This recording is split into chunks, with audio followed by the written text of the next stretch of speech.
Sides, offsides, out of bounds, offside.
Ladies and gentlemen, all rise. Court is now in session. The Honorable Chaparri Villapupa presiding. Please join me in citing the Pledge of Allegiance. I pledge allegiance to the flag of the United States of America and to the republic for which it stands, one nation, under God, indivisible, with liberty and justice for all. You may be seated. Marty. And now I would like to invite Katie Frank up, please, to do the invocation.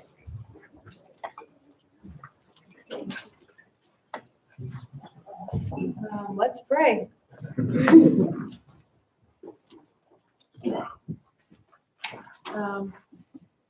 God, we just thank you for the privilege of this moment, God. We just thank you for the privilege of life, to be here, to be present with our community and the people of our community that we care so much about, God. Thank you for your grace, God, that is always amazing, your mercy that's new every day, and most of all, thank you, God, that you never ever give up on us. We come to you today as a collective group of needy people because, God, we really need you. As badly as we want to control everything and everybody, we realize we just can't. Help us catch our breath in these noisy, messy, and scary times. Renew us, help us to examine ourselves, help us to be better people that truly reflect you. Help us to care much more than what is required, to listen more and see others the way that you see them. Help us to do the right thing by each other, and help us to be inconvenienced in love. Help us to be the first one to offer a warm embrace and extend a hand to say that you've got a friend. God, I specifically bring Rob before you today. God, I thank you for him, just the perfect Rob way that he is. Each one of us are so grateful that you brought him into our lives. For what lies ahead of him, God, I ask that you grant him clarity, even beyond his own human understanding, wisdom, courage, and patience. God, just remind him that you are always nearby. And also on this journey, God, is Sarah. Please make this path easier for her on those difficult days. And together, God, make them a formidable team. God, we trust your sovereignty. And in that, I thank you that I have learned that you truly are trustworthy. We ask all of this afternoon in the name of Jesus. And everyone together said, Amen.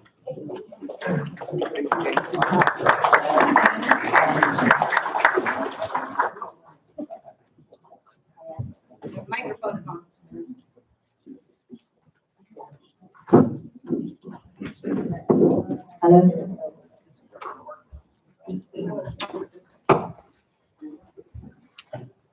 All right, welcome everybody. Before we get started, I am going to introduce our bench and our dignitaries. And so please hold any applause until the end. Starting with our bench. Can everybody hear me? Okay. Can you hear me okay? Yes? All right. Starting with our bench, I'm going to start at the back row here, working from my left to right, and then go row by row. We have our newest commissioner, Tamim Mardini, here. When I call your name, if you just raise your hand. We have retired John Parker here. We have Judge Barbara Cronland here, Judge Rick Mallett, retired Judge Leslie Holland, Judge Carter Hawley, Judge Anthony Lucaccini, Judge Lance Jaco, Judge Patrick Smalling, retired Judge Ann Shargan, retired Judge Dave Warner, Commissioner Cheryl McCann, over himself, Commissioner Michael Rasmussen, nobody likes him. Judge Elizabeth Humphreys, Judge Blanca Banuelos, who will be sworn in next Friday, in case you don't get enough of this. Retired Judge Michael Garrigan, retired Judge Bill Johnson, Judge Aaron Guy Castillo, Judge Rick Giuliani, retired Judge Phil Urey, Judge John Soldati, Judge Tony Agbiani, our most senior judge, Bernie Garber, Judge George Abdallah, and now our executive committee, we have Judge Jane Lee, we have Assistant Presiding Judge Mike Coughlin. 4 months from now, it will be all him. We have Judge Michael Mogahol. We have newly elected, that will be the Assistant Presiding Judge January 1st of 2021, Gus Ferreira. Judge Lauren Thomason, our Supervising Criminal Judge. We have Judge Linda Loftus. We have Judge Jose Alva, and we have Judge Connie Callahan of the Ninth Circuit Court of Appeal here. Thank you, Judge Callahan, for being here. The dignitaries that we have here are Captain Art Hardy is here. Lieutenant Rudy Lovato is here. We have Miriam Lyle, the public defender. Scott Porter, who's chief deputy at the district attorney's office. Shak Khan, councilman for the Lodi City Council.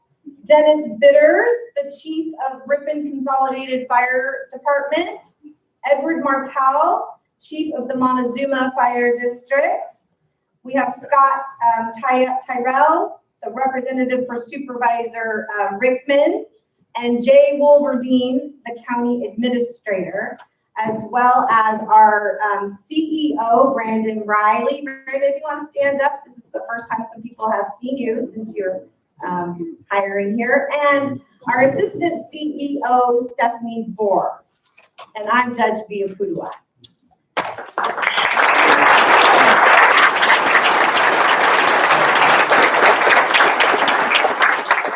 That concludes this investiture. Good afternoon, and welcome to our first public investiture since February of 2020.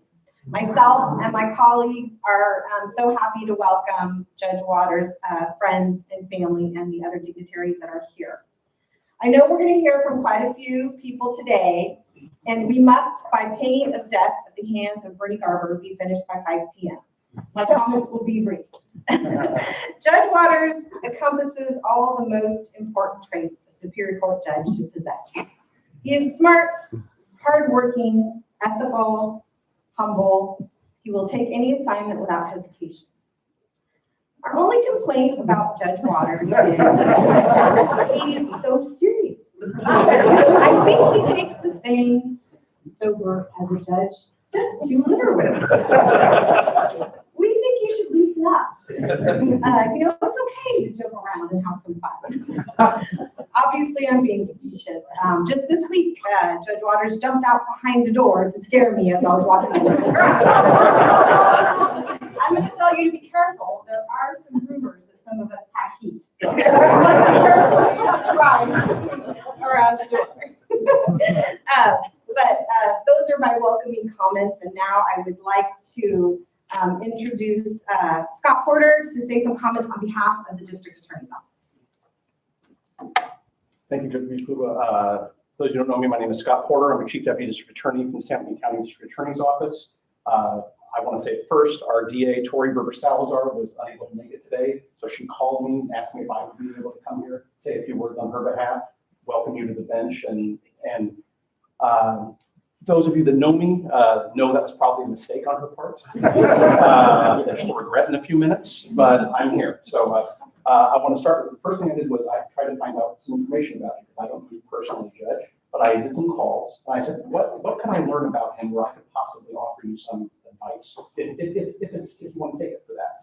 So I found out that you're an avid golfer. And I think that's a positive with your new position because no one on the links is going to, take away a judge doing a couple extra mulligans or, pulling the old Caddyshack Judge Smales, kicking the ball. Don't count that. Don't count that. So I think your handicap will improve dramatically. My best player is my foot wedge. Well, that's excellent. You're right. That'll be fantastic. But I also heard, this may be not so good, I heard that you play fantasy football a lot.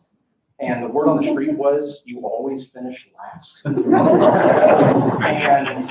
I gotta say, if your fantasy leagues are anything like mine, wearing a robe isn't gonna make the smack talk any better.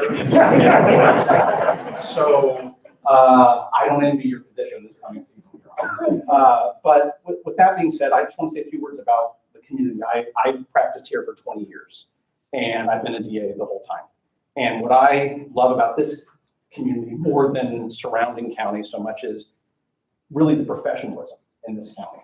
And, I've been practicing criminal law for 20 years, and the DAs and the public defenders and the private defense attorneys, we can come into courtrooms here and we can be diametrically opposed in what we want. And we fight vigorously for our side, for our clients. But in the end, I truly believe we're all trying to do the right thing. And we're all trying to do what's best for the community. And I think that is what makes this county great. And I think that's what you can expect from the bench.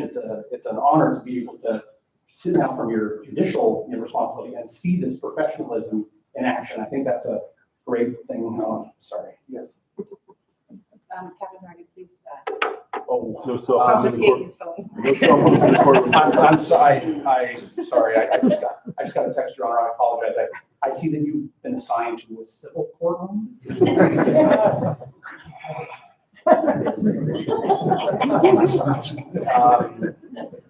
Forget everything I just said. No. Good luck with that.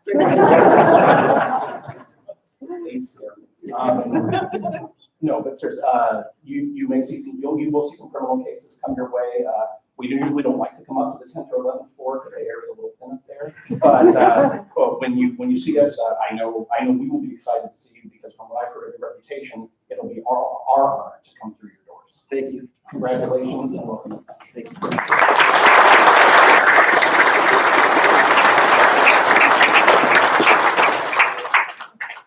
I'd like to invite the public defender, Miriam Miles, to make some comments. Thank you. Welcome to you. I'm really proud and honored to be the first to welcome you on behalf of the Public Defender's Office. And I'm really glad that you decided to have a public swearing in. I think that is important.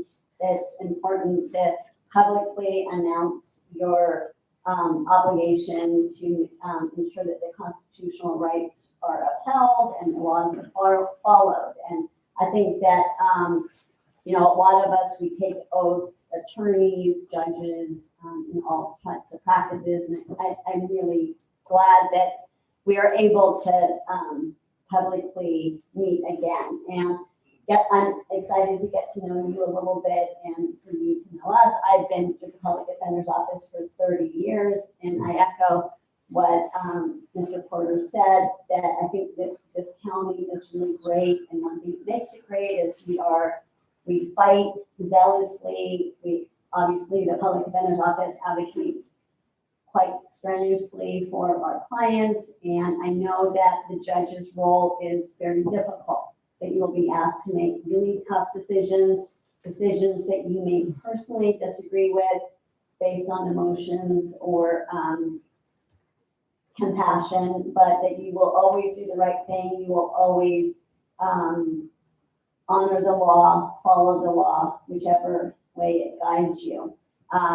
I think that this is a real testament to you. I'm really excited and thrilled to see retired judges here, new judges, new commissioners, so many people from the community. It really speaks volumes to you, to your integrity, and I look forward to working with you. I have heard that you like criminal defense attorneys, that we are better than the civil lawyers. If you ever want to take any criminal cases, from what I've heard, you really, it would be an honor to practice in front of you. So on behalf of the Public Defender's Office, I want to welcome you and congratulate you also, Todd. Thank you.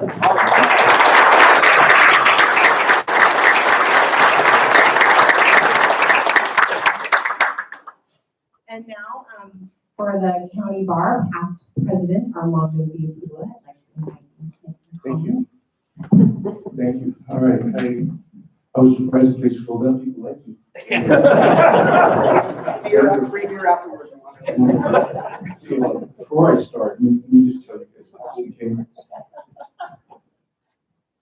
I want you to picture a classroom about 1978 in North Stockton.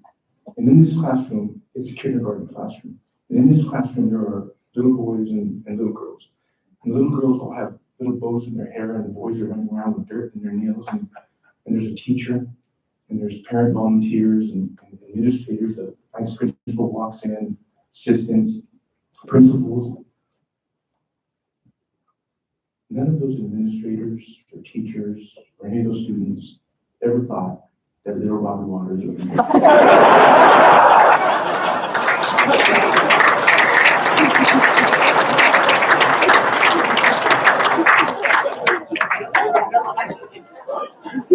And now, 40 years later, we're still saying, "What's up?" The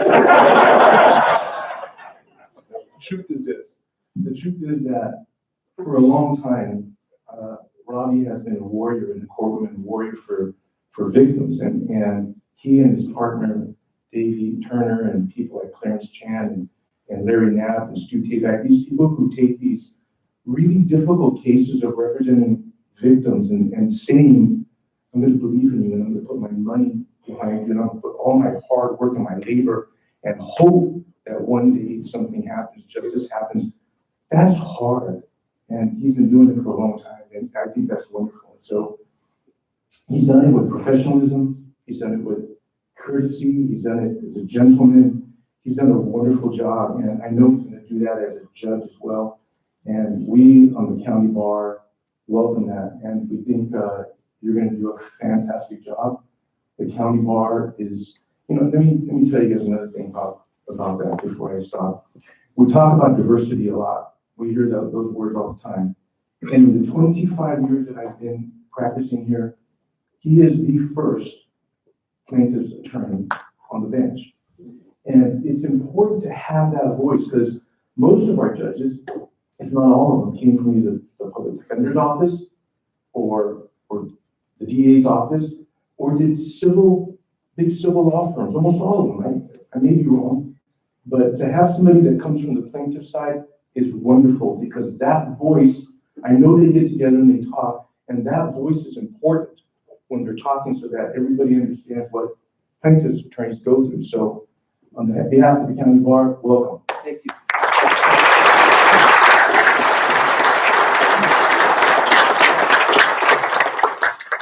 Now I'd like to invite Davey Turner up to make some comments. Thank you. I think I'm the only person that really knows Bobby here. I don't know if we've ever had this, but my name is Rob, don't call me Bob, now you get Bob. He called me a couple weeks ago and he said, I got one person that can speak on my behalf, and I think it's gonna be you. I said, great, I'm honored. And he says, one of the reasons is because you're ready. That being said, I've known him for a long time, he's a great guy. So the first time I met Bob, I was sitting in my office, minding my own business. The problem was my door was ajar, and this little 135-pound guy at that time, blue-eyed, bundle Landry, stood in my door, and I could feel the presence, and I looked up, don't know him at all. So what's up, dude? So he proceeded to jabber-jaw me for 45 minutes. Didn't know him at all. Finally left. And I said, man, that guy's got energy. I feel energized. So they say timing's everything. At that time, Dave Javon, who's here somewhere, and I were working for Larry Javon at the time. We had a large number of a certain type of case. And Larry, in his direct fashion, looks at me and goes, we need a guy, get a guy. I said, Red Bull Robbie. Let's go. So the next day, the next day after I met him, we called him in, Larry told him what we were doing, offered him the salary, he jumped on it. I don't know if you've ever seen TV where someone throws a raw chicken to an alligator. The offer was a raw chicken.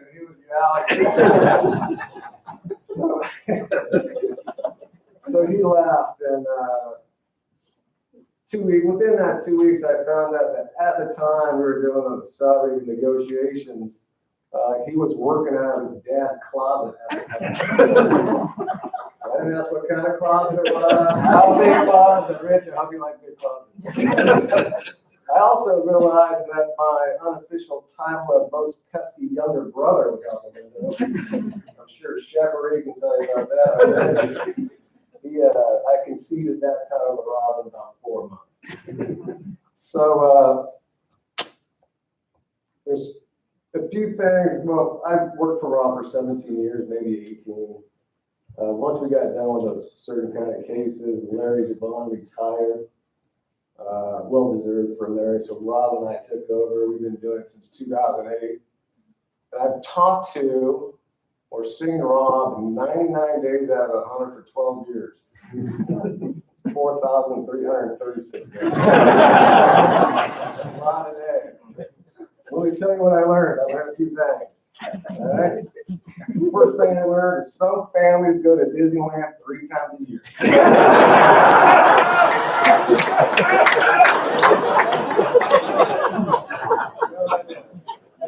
I also learned that some people are obsessed with Star Wars well into their 40s.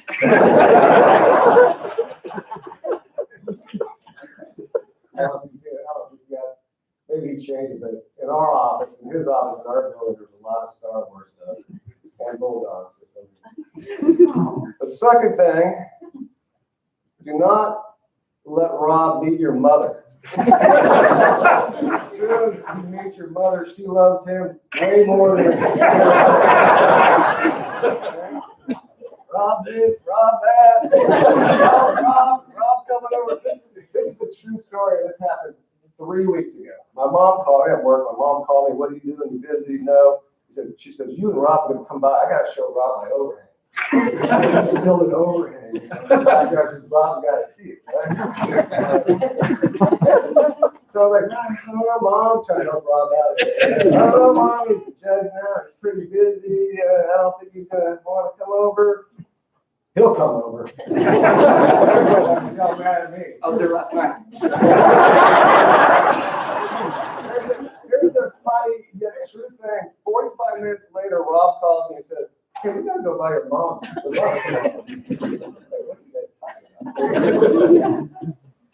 All right, this is a pretty good one. When you go to Disneyland 3 times a year, you gotta figure out how to go on a cheap vacation. I don't know if you guys ever done this.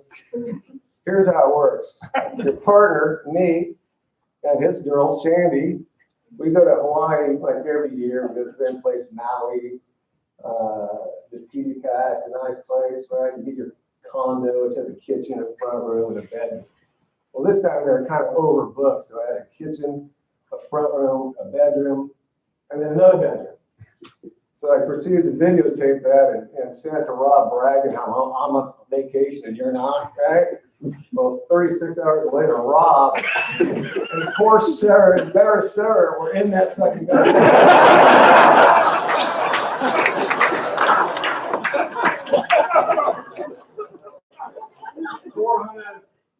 4,337 days. Number 4 that I learned, don't let Rob buy the meat for the holiday party. Everything on Rob is over the top. We have 8 people. Jamie, the one who summoned the great spirit today. One of the best employees ever. Trish is here. Where you at, Trish? Second best employee, well, first best employee ever. She's been around longer than me. We have 8 people at our holiday party that we have. And you think Rob would go to Jessica's, get 8 steaks? Nope. He orders $500 worth of beef out of Texas. $500 worth of beef out of Texas. Why? Cows are better than Texas. Doing great with the 20 pounds of crab legs. Here's just a life pro tip. Does anybody know Larry Knapp here? If you go have a beer with Larry Knapp and Rob Waters, do not sit between them. That's just a warning for everybody. But here's the truth of the matter is Rob's a brilliant mind, quick thinker, makes decisions quick. Most of them are right. You can trust him, and he'll trust you. What's what he do, huh? Yeah. One of my best friends, and always will be. You guys got a good man on this bench. And after that grueling campaign that you had to do. Very proud of that.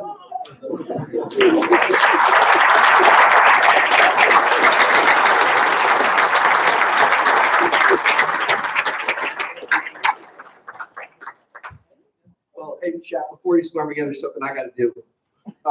You heard Dave, Larry Devon gave me a job 2004. And before I went to work with Larry, Larry was partners with an attorney in San Francisco by the name of Melvin Belli. And he was known, most people know him as the king of torts. He started one of the first personal injury practices, dedicated personal injury practices in the state of California. That's how attorneys know him. Geeks know him as the spirit in season 3, episode 4 of the original Star Wars. But so Belli had a tradition. Whenever Belli won a case, he would hoist the Jolly Roger and fire a cannon that was on top of his building on Montgomery Street to let everybody know of the impending celebration. Davey, myself, brother David Devon in the back with Trish and Janie were fortunate to sell with Larry under his Jolly Roger for a long time. And when Larry retired and sold this pirate ship to me and Davey, the pirate ship at 215 North San Joaquin Street, Trish and Janie, the best first mates in the business, provided Davey and I each a Roger. And this Roger has flown over my office door for 18 years. And before I take this oath, I got to give it back. I can no longer live the life of a pirate. I will now have to fly the flag of the referee, the black and white stripes. So, Davey, my man, please bury this at sea.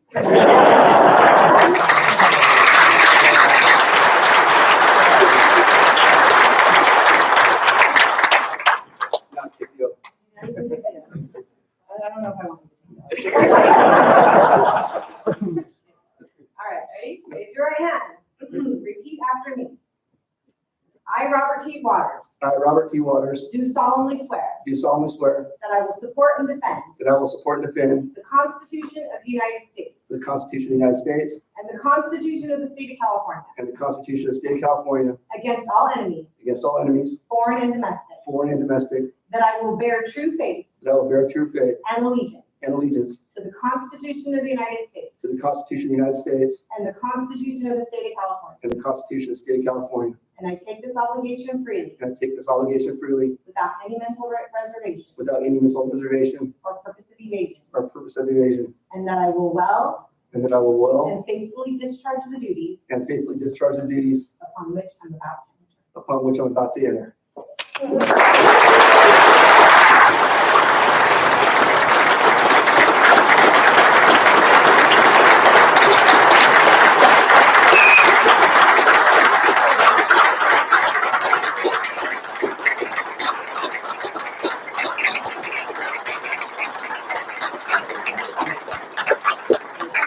you very much. It means a lot to me. Now, as part of the program where I'm supposed to introduce my family and friends, but that's not needed because everybody in here is either a friend or family. In fact, I'm guessing that about 80% of you were at my and Sarah's wedding 22 years ago.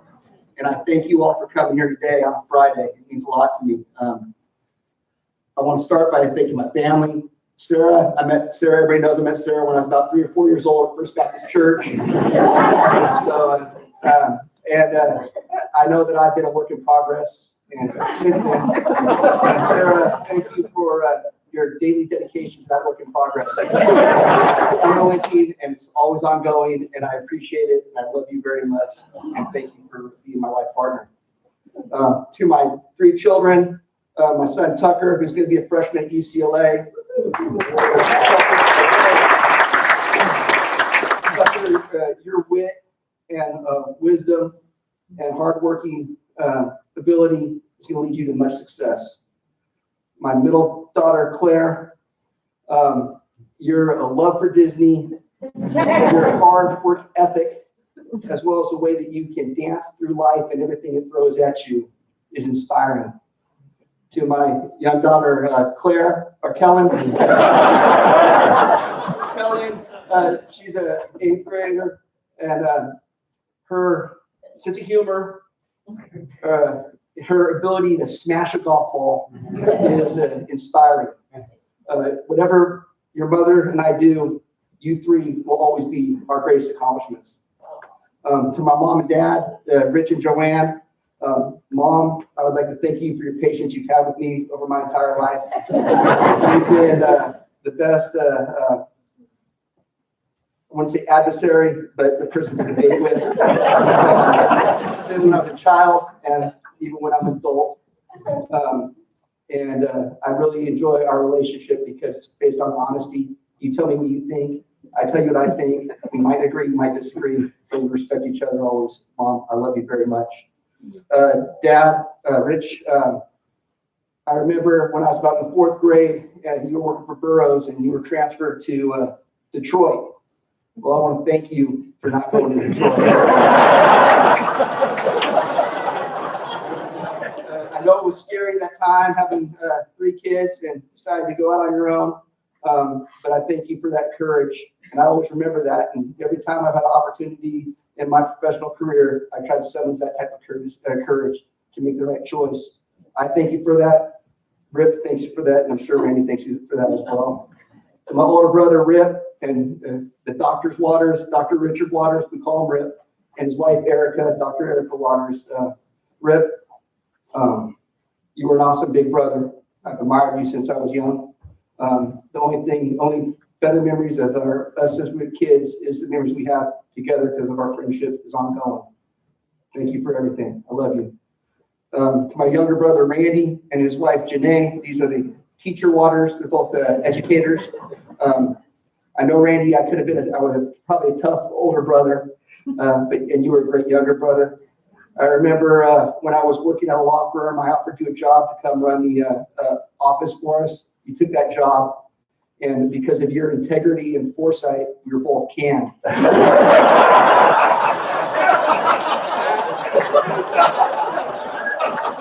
That was the greatest day in my professional career.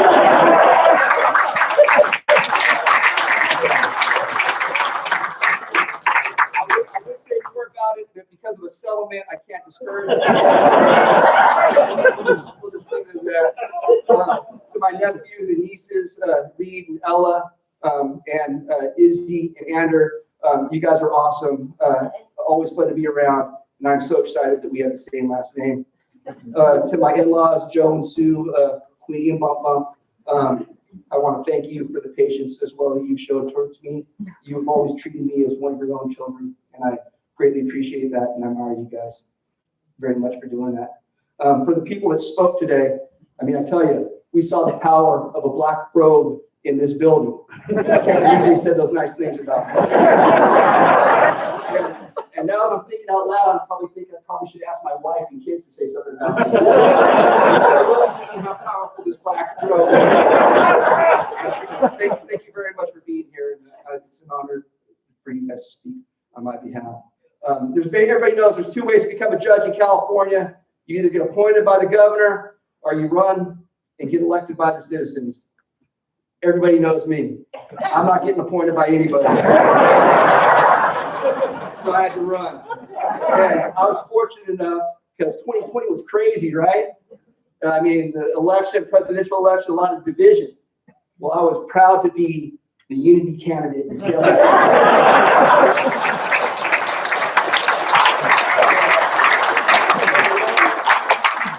don't want to brag, but 98.11% of the vote. That's more votes than Trump and Biden got combined. Excited. Almost Stalin numbers. Almost Stalin. So, if you got me elected judge, you don't have to run again for 6 years. And between now and my re-election, I'm going to find that 1.89%. I'm going to make it 100%. No, I know the reason why nobody ran against me. It wasn't because of me. It was because of the support I had, like, from people like you. And the support I got from law enforcement, the deputy sheriffs, the police officers, that was set up through my buddy Mark Richmond, getting me in front of the right people. Probation, my friend David Nauman was able to get me in front of them. Stockton Fire, my friend John Hilligy was able to get me in front of them. The support they gave me was humbling. It was also humbling to get the support of the bench. A lot of you guys, I've known you for a long time. I've practiced in Stockton for a long time, and it was great. The support that you guys gave me, I was honored. In fact, I know a lot of these judges for a long time. Carter Hawley, Judge Hawley swore me in as an attorney. And I believe he was one of the first judges I called when I decided I wanted to run.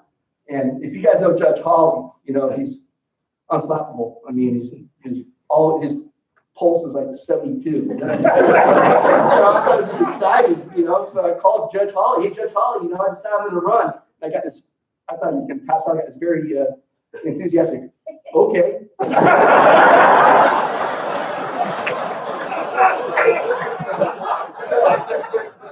Judge Hawley, since I've been on the bench, the wisdom you've shared with me on how to work it from this side of the bench has been great. So thank you very much for mentoring me and respect. But Judge Hawley's not the judge I've known the longest. It's Judge Mulvihill. Judge Mulvihill and I met at in the 3-year-old class at Central Methodist. Steve Hambright and Pat Hambright also went there. You guys remember Mike Mulvihill? Yeah. That's where it all started. Yeah, no. I don't say anything. But so anyways, after Central Methodist, I went to public school. Cleveland, Hamilton instead. Mike went to private school, Annunciation, and St. Mary's. And then we both went to college, law school, and then came back here working. He worked as a DA, I worked in private practice. Anyways, now we're here. And so the difference between private school in Stockton and public school in Stockton is Mike Mulvihill can wear pastels and pull them off perfectly. In the springtime, this guy looks like an Easter egg.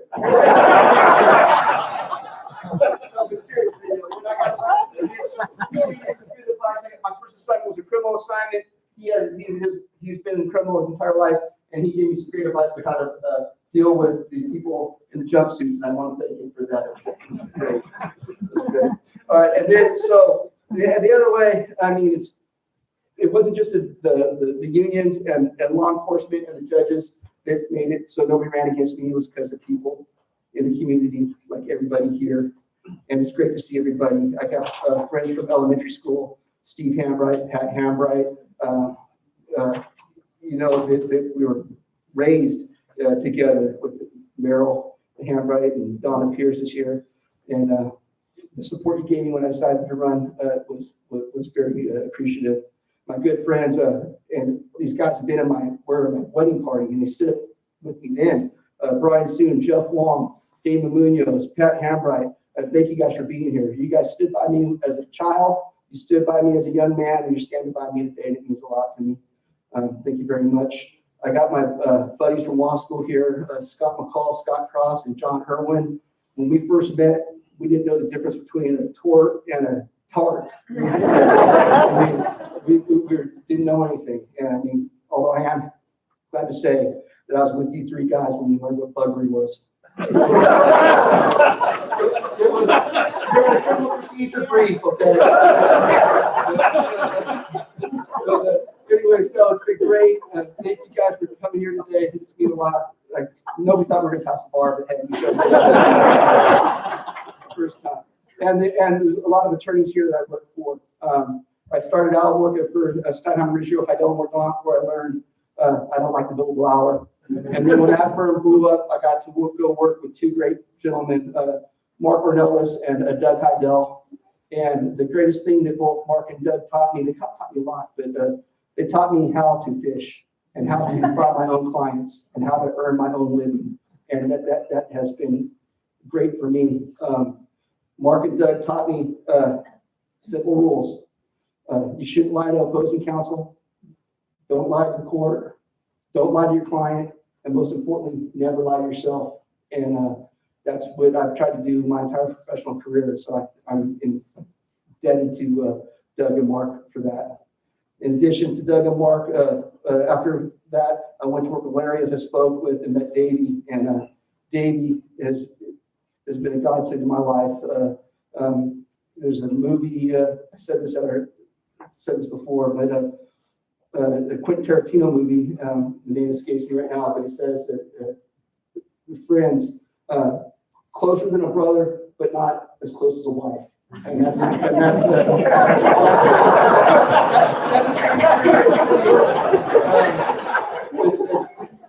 was a great run. And working with Davey and Larry Trevon and with Rick Simmons and with Jeff Anderson, working on cases with Larry Knapp, Stu Tabak, David Trevon. They taught me a lot. And back in law school, my favorite quote was from Charles Hamilton Houston. He was the architect of the desegregation litigation in the South. And his quote was, "A lawyer is either a social engineer or he's a parasite on society." And these gentlemen taught me how to be a social engineer. You're working for more than a fee. You're working to cause change. And that's what we try to do on the civil side. The other people, of course, we got to thank is a lot of them out there. Fantasy Football League.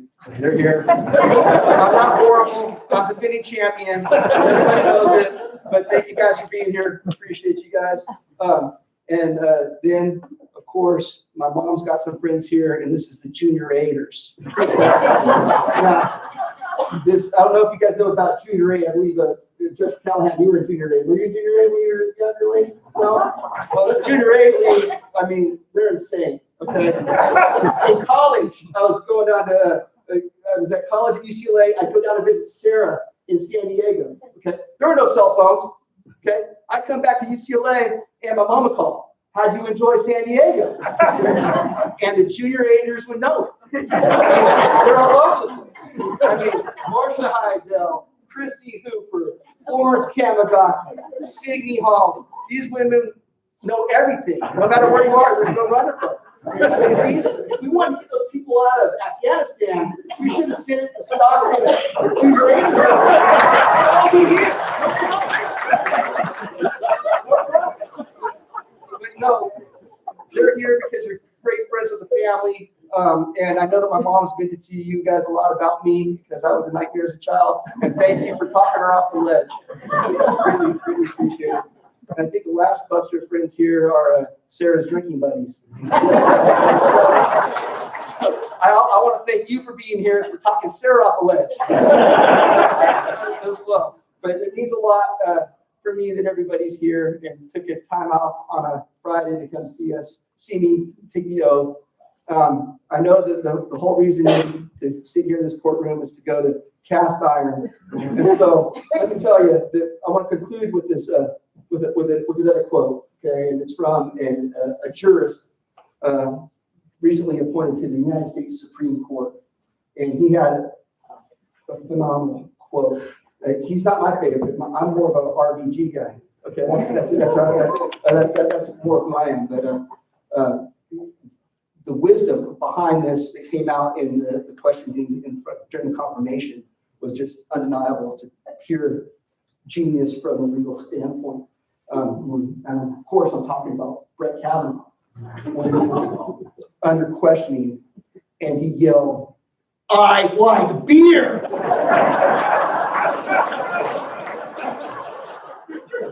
I too like beer. I know a lot of my friends like beer, and so I'd like to invite all of you to please come to Cast Iron with us afterwards and drink some beer. Thank you for coming today. I love you.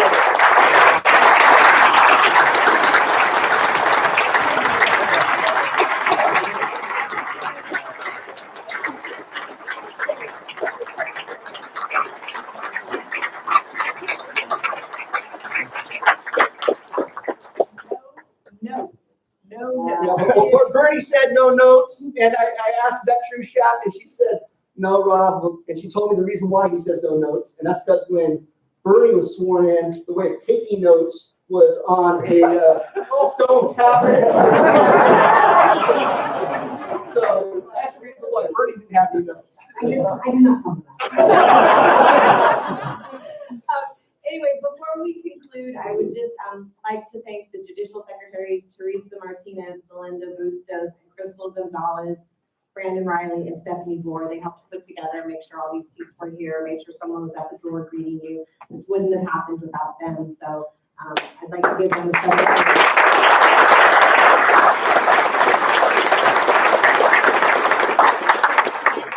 Thank you all for coming. This concludes the public investiture of Judge Rob Rogers. One more thing. Cast Iron has one bathroom, so if you have to use the facilities, I recommend use it here.